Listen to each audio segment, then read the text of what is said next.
Hey, how are you? I, the John Raccoon, would like to wish you a very happy Halloween. I hope you get plenty of sweeties and fingers crossed, none of them are spiked with rat poison. Don't come to my door asking for tricks or treats because I will break your scrawny little limbs. And with that, how about we discuss one of the greatest horror game villains possibly ever? How does that sound? That sound good? Alright then, this is Jack Baker from Resident Evil 7, and what makes him such a great and terrifying villain. So let's begin by going over the first few hours of RE7, in which the player is made to escape.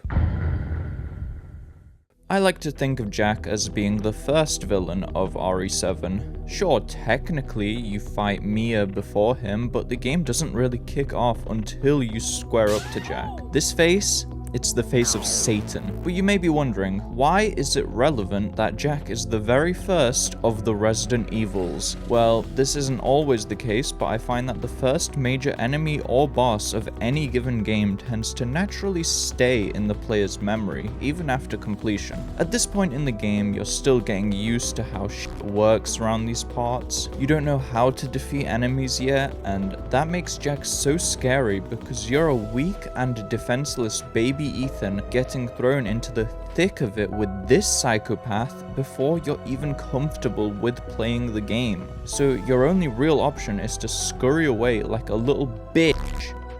But if you're being chased by Jack, whatever you do, don't stop to check if he's still behind you, because I can guarantee you he fucking is. Hello there. How you been? It doesn't help that Jack's movements are extremely erratic. I'm sure many of you have watched your favorite YouTubers shit themselves when this happens. Jesus Christ! You son of a fuck!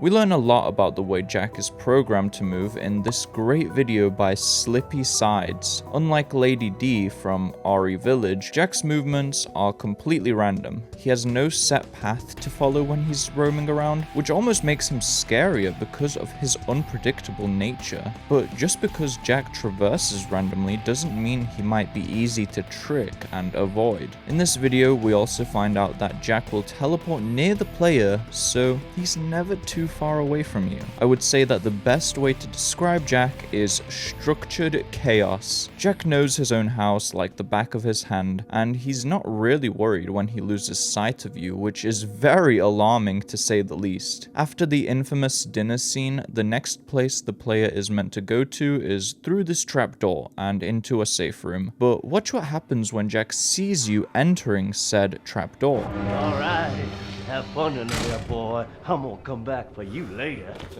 So I've been talking a lot about how Jack is dominant of the main house. He's in control, and this place is his hunting ground. But there's no better section of the game to give as an example for this than... Oh boy, there is so much that we can say about Jack from this section of the game alone. From the way he kills the cop, to the way he tries to kill Ethan, and even to the way he kills himself. So after you speak to the cop, he tells you to meet him in the garage. You go down those stairs and into the room where you'll hopefully be saved from experiencing any further tragedies. But you know how this goes. You know that the game cannot possibly end so soon, and so... Now, to quickly return to my earlier point about the main house being Jack's domain, this scene right here is a great example of that. He is so familiar with the house that he manages to circle back around you to the garage door just minutes after you first talk to the cop. He closes the garage door, trapping you back into his reality. Jack is not going to let you escape that easy. I told you, don't you fuck with me.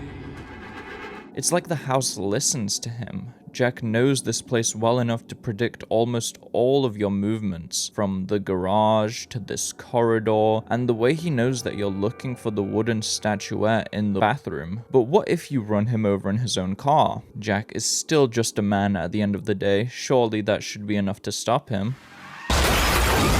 And at first, it does seem like it. You slam the car into Jack multiple times until he stops getting back up, and that's the end, right? you've won? I love the silence that suddenly takes over and how the player is left wondering what to do. Is it safe to get out? Or maybe you should use the car to bust through the garage door and make your escape. But you know what happens next.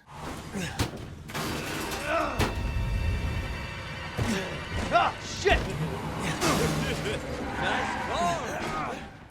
At this point, you're probably thinking that this guy is unstoppable. After everything you've put him through, and he's still standing? Oh yeah, it's Jova. He turned the car into a convertible, for Christ's sake. And I love Jack's humor here. It's obviously not friendly, but it's almost like he doesn't realize the horror he's putting Ethan through. I bet he expected Ethan to laugh after he made that joke. Maybe not though. I just think Jack can be a little cutie sometimes. After this, we find out why Jack legally isn't allowed a driver's license, and then he sets his own car on fire. Great job, man. Can I get a congratulations, Jack, in the comments section? I also love how sometimes he'll say, Oh boy! Now look what you've done, motherfucker! as if this is all Ethan's fault. Floyd said, fuck T.I., fuck Nelly, fuck 50.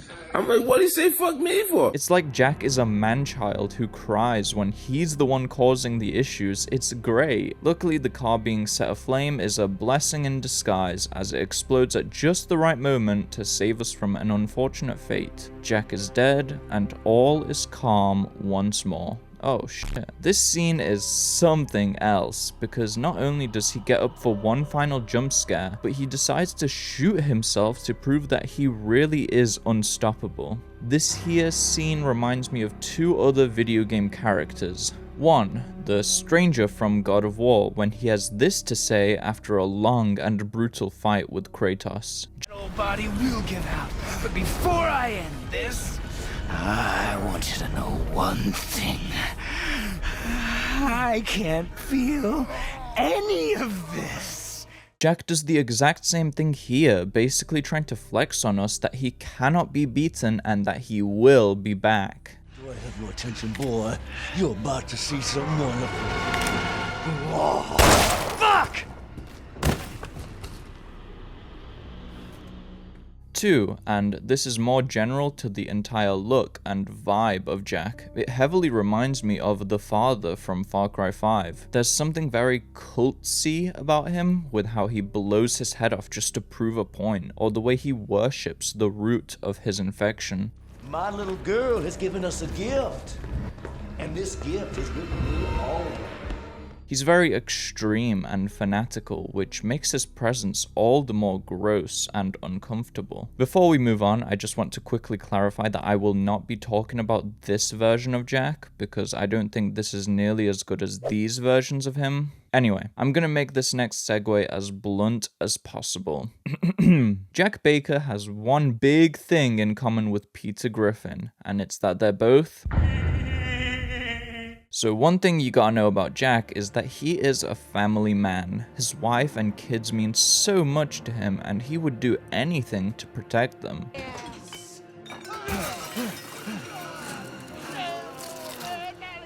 So maybe I was wrong, but in all honesty, I love how RE7 took its inspiration from 80s and 90s horror films and plays into those stereotypes with this creepy hillbilly family, and Jack is no exception to this. Despite being infected, Jack retains his fatherly duties as the protector of the family, hence why he's in control of the main house. He's stern and can easily get riled up, as we see many times throughout the first few hours, like when he suddenly gets mad at Ethan for setting his own car on fire. Or maybe a better example of his anger issues is the way he treats Marguerite plays into those hillbilly stereotypes of angry husband and subservient wife, because despite her being infected, she still obeys Jack. And despite the fact that Marguerite appears as a later boss in the game, I was never as intimidated by her as I was by Jack because of that power dynamic I had witnessed at the dinner scene.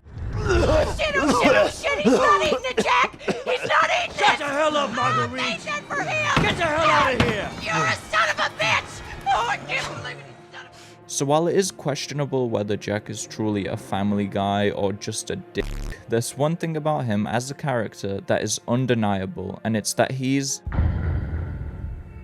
As strange as it might be to hear, this creepy hillbilly serial killer is super charismatic and funny, and it is a joy every time he shows up. Sure, he's positively terrifying with how OP he is and how fast he walks, but there is such a charm to his dialogue and attitude. I want to do this section of the video a little differently. I'm gonna play you guys a few of Jack's best lines of dialogue, his greatest hits, you might say. Alright, here we go. Oh no, I'm driving.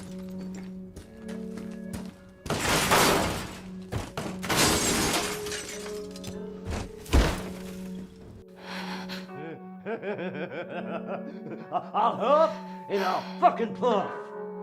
Daddy.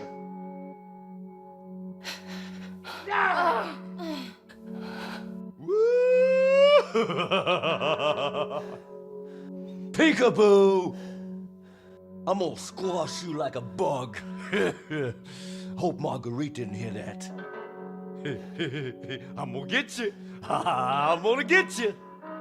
Now, with all the funny lines out of the way, here are some of the deeper or more emotional things Jack might say, which really solidify him as more than just an enemy made to scare the player. Hey, shh. I know. I'm not gonna hurt you. Hell, I never would have if I could have helped you. What do you mean? I'm no killer, son. Neither is Marguerite, nor my boy Lucas. Ethan. Free my family. Please. When Jack says shit like this, it reminds me that the Bakers are just victims of unfortunate circumstances. They didn't want any part of this because they're just good, honest people. Except for this bitch. Alright, I think now is a good time to wrap up this video. What's so crazy about Resident Evil 7 is that you can pretty much analyze each and every character just as much as I did so with Jack. 6 years later, and it's still my favorite entry in the franchise. And I feel like there's so much left to say about the game as a whole, so maybe I'll make a follow-up RE7 video at some point. I also do want to make a video on Village in the future because I have very mixed feelings about it, but it still holds a place in my heart. Maybe not a special place, but a place nonetheless. Who would be out to get you like this though? They hit you from every window. I'm really proud with how this video has turned out, and if you're proud of me, how about you like this video and subscribe to my channel? I know you want to. Stop resisting. Now, here's a fun raccoon fact. We're most active at nighttime. Now it makes sense why I can't get to sleep early, no matter how hard I try. See ya.